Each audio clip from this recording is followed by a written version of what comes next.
Hello guys, আসসালামু আলাইকুম। আমি সিক্রেট স্কোয়াড থেকে এসেছি। তো আমি রাস্তা দিয়ে হাঁটতে গেছিলাম, তো দেখতেছি যে দুইটা ভাইয়া স্কুল বাং মেরে বসে আছে। তো চলুন তাদেরকে জিজ্ঞেস করি যে স্কুল বাং দেওয়ার কারণ কি। আসেন ভাইয়া, আপনাদেরকে কিছু প্রশ্ন করতে পারি? হ্যাঁ ভাইয়া বলেন। তো আপনারা কি এখানে স্কুল বাং দিয়ে বসে আছেন? জি ভাইয়া। তো আমি কি জানতে পারি যে আপনাদের স্কুল বাং দেওয়ার কারণ কি? ভাই বললেন না, কিছু কিছু সাররা আছে চুলের জন্য নির্যাতন করে আমাদেরকে। আমরা নির্যাতন, শিশু আমাদেরকে নির্যাতন করে তারা। স্কুলে যেতে কেমনে বলেন বলেন, আমাদের চুলের জন্য এত মাইর খেতে হয়, স্কুল থেকে বের করে দেয়। তো বলেন তো, এই নির্যাতন সহ্য করে কি আমরা ক্লাস করতে পারি? হ্যাঁ ভাইয়া বলেন, আপনি এইসব নির্যাতন সহ্য করার মতো?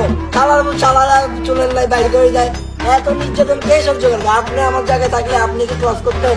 হ্যাঁ আপনি বলেন। তো ভাইয়া, আমাদের সময় তো চুল ছোট রাখতাম, তখন আমাদের টিচাররা কিছু বলতো না। তো আপনারা কেন চুল ছোট রাখতে পারেন? ভাইয়া চুল ছোট করলে তো আর পড়াতে পারবো না।